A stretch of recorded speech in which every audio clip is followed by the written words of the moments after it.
చలి చంపేస్తోంది. మరో 3 రోజులు తీవ్రంగా ఉంటుందని వాతావరణ శాఖ హెచ్చరిస్తోంది. రంగారెడ్డి జిల్లా షాబాద్లో అత్యల్పంగా 10.4 డిగ్రీల ఉష్ణోగ్రతలు నమోదైనట్లు తెలిపారు. ఈ సీజన్లో ఇదే అత్యల్ప టెంపరేచర్గా చెబుతున్నారు. సాధారణంగా అడవుల జిల్లా ఆదిలాబాద్లో అత్యల్పంగా రాత్రి ఉష్ణోగ్రతలు నమోదవుతూ ఉంటాయి. ఆ రికార్డును రంగారెడ్డి జిల్లా బ్రేక్ చేస్తోంది.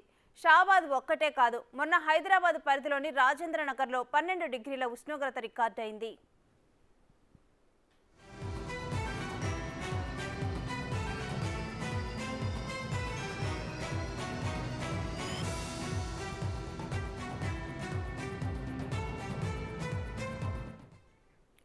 రాత్రిపూట చలి సాధారణంగా ఉన్నప్పటికీ తెల్లవారుజామున వెన్నులో నుంచి వణుకు పుట్టిస్తోంది. తెలంగాణలో మరో 3 రోజులు ఇలాంటి పరిస్థితే ఉంటుందని వాతావరణ శాఖ హెచ్చరిస్తోంది. ఈ నేపథ్యంలో వృద్ధులు, పిల్లలు జాగ్రత్తలు తీసుకోవాలని వైద్యులు సూచిస్తున్నారు.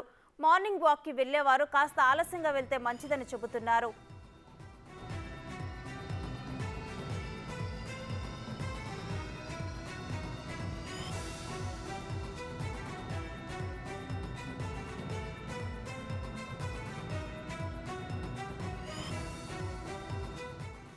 ఉత్తరాది రాష్ట్రాల్లో పరిస్థితి మరీ దారుణంగా ఉంది. చాలా చోట్ల ఉష్ణోగ్రతలు 0 డిగ్రీలకు పడిపోయాయి.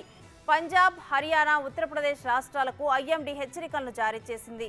త్రిపురలోనూ రాత్రి ఉష్ణోగ్రతలు కనిష్ట స్థాయికి పడిపోతాయని అప్రమత్తం చేసింది. 17వ తేదీ వరకు వాతావరణం ఇలాగే ఉండనుంది. ఇక ఢిల్లీ పూర్తిగా చలి గుప్పెట్లో చిక్కుకుపోయింది. విజిబిలిటీ దారుణంగా పడిపోయింది. 100 మీటర్ల దూరంలో ఏముందో కూడా కనిపించినంతగా దేశ రాజధానిలో మంచు కురుస్తోంది. ఇక్కడ ఉష్ణోగ్రతలు 0ను సమీపిస్తున్నాయి. 5 డిగ్రీల సెల్సియస్కు పడిపోవచ్చని వాతావరణ శాఖ అంచనా వేస్తోంది.